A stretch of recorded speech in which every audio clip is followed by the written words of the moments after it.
সামনে কোরবানি ঈদ। কোরবানি আমরা দিতে পারবো না গরুকে, কোরবানি আমরা দেব না। ভারতবর্ষে মুসলমান সমাজকে সরকার গরু কোরবানি নিষিদ্ধ করেছে, তো আমরা কোরবানি করব না, গরুকে কোরবানি দেব না।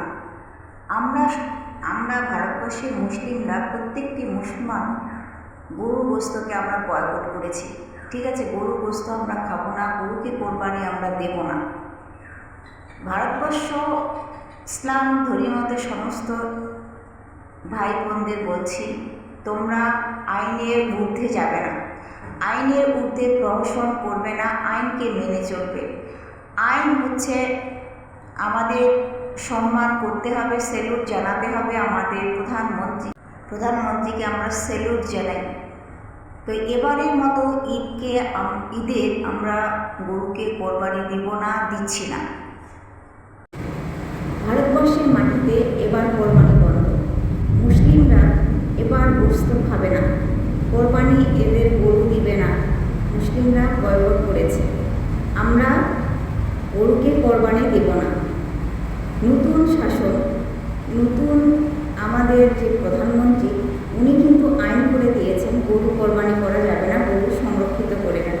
ঠিক আছে, আমরা আমাদের প্রধানমন্ত্রীকে স্যালুট জানাই, সম্মান জানাই, ওনার প্রতি হাজারো স্যালুট জানাই। ওনার আইনকে আমরা কোনো সময়ের জন্য লঙ্ঘন করব না। আমরা এবার কোরবানি দিবই না গরুকে। ঠিক আছে, তো কিছু কথা বলতে আমার ইচ্ছে করছে স্বাধীন ভারতবর্ষে, তাই নাগরিক হিসাবে কিছু কথা বলছি আমি। তো স্বাধীন ভারতবর্ষে প্রত্যেকটি নাগরিকের নিজস্ব কিছু বলার অধিকার থাকে। তো কিছু বলতে চাচ্ছি, সনাতন ধর্মী আমার ভাইরা বা বোনেরা, তোমরা বলছো গরু তোমাদের মা। গরু তোমাদের যদি মাই হয়, তাহলে তোমার আসল মা কী হলো? যেই মা 10 দিন 10 মাস পেটে ধারণ করেছে, যেই মা 10 দিন 10 মাস পেটে ধারণ করে তোমাদের জন্ম দিয়েছে, সেই মায়ের প্রতি তোমাদের শ্রদ্ধা নাই। সেই মায়ের প্রতি তোমাদের অবহেলিত, লাঞ্ছিত, অপমানিত হয়ে তোমার মা তোমার ঘরে রয়েছে। দেখা যায় অনেক সময় বউয়ের দ্বারায় অপমানিত হয় মা, অনেক সময় ছেলের দ্বারা অপমানিত হয় মা।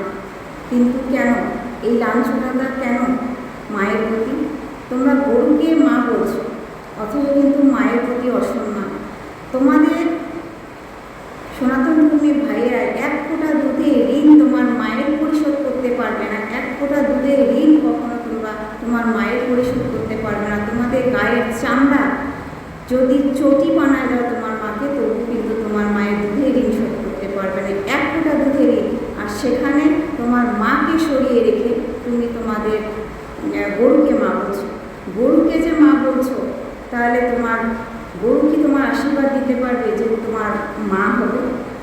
মা যে গর্ভধারিণী মা, সেই মা যদি তুমি শ্রদ্ধা করো, সম্মান করো, ভালোবাসো, প্রত্যেকটি সময়ে বিশেষ করে মহিলারা দেখা যায় ঘরে বউ আসার পরে বা পুত্রবধূ আসার পরে অনেক সময় লাঞ্ছিত হয় মায়েরা বেশি। এই মায়ের প্রতি লাঞ্ছিত না হয়ে তোমরা গরুর প্রতি যে শ্রদ্ধা জানাচ্ছ, সেই শ্রদ্ধাটা মায়ের প্রতি জানাও, সেই শ্রদ্ধাটা তোমাদের মায়ের প্রতি দেখাও, তবেই কিন্তু তোমরা সাকসেসফুল হবে। দেখা যায় অনেক সময় তোমার মা ঘরে পড়ে রয়েছে, তোমরা খোঁজ করো না। অনেক সময় দেখা যায় তোমার মা না খেয়ে রয়েছে, তোমরা এক মুঠো ভাত দাও না। অনেক সময় দেখা যায় তোমার মা কান্নায় কাতরে সেই রোগগ্রস্ত অবস্থায় বিছানা শুয়ে রয়েছে, তোমরা একবারও গিয়ে দেখার খোঁজটুকু তোমরা করতে পারো না, খোঁজটুকু পর্যন্ত নেও না। দেখা যায় অনেক সময় কাতর হয়ে অসুস্থ হয়ে পড়ে রয়েছে, 10 টাকার ওষুধ নিয়ে দেওয়ার জন্য তোমাদের ক্ষমতা থাকে না। আর তোমরা গরুকে বলছো মা।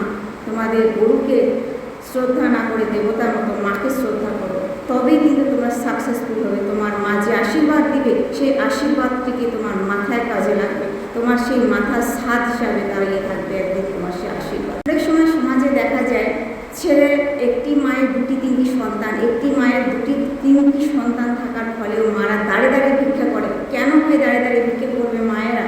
কেন দাঁড়ে দাঁড়িয়ে ভিক্ষে করার পরে তোমার মা একটা বোঝা হয়ে দাঁড়াবে? তোমরা সেদিক থেকে দৃষ্টি দাও, তোমরা সেদিক থেকে লক্ষ্য দাও, তোমরা সেদিক থেকে কেয়ার করো।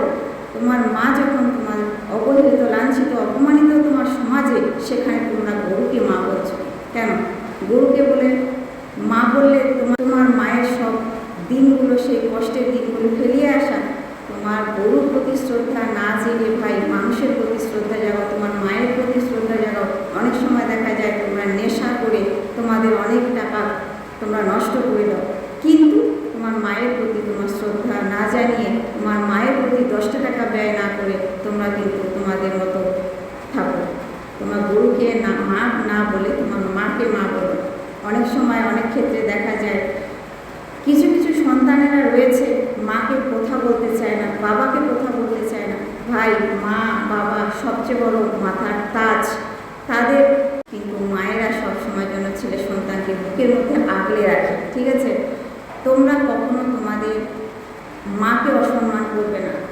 গরুর প্রতি মাকে রেখে মাকে অসম্মান করা হচ্ছে। তোমরা মাকে অসম্মান করবে কেন? তোমাদের মা ঘরে রয়েছে, যে এই জনমুখিনী মা 10 মাস 10 দিন গর্ভে ধারণ করলো, সেই মাকে অবহেলিত করে তোমরা একটা গরুকে মা ডাকছো। ভাই, গরুকে কখনো মা ডাকবে না, গরু কখনো মা হতে পারে না। ঠিক আছে, মা তো মাই, জনমুখিনী মা হচ্ছে একজন, যে গর্ভে ধারণ করেছে সেই হচ্ছে জনমুখিনী মা। ভিডিওটি হয়তো অনেকের খারাপ লাগবে, খারাপ বলার কিছুই নেই, সমাজে এরকম ঘটনা ঘটছে বলে আমি আজ ভিডিওটি তৈরি করেছি। তো আজ এ পর্যন্তই, দেখা হচ্ছে নেক্সট কোনো ভিডিওতে। বাই।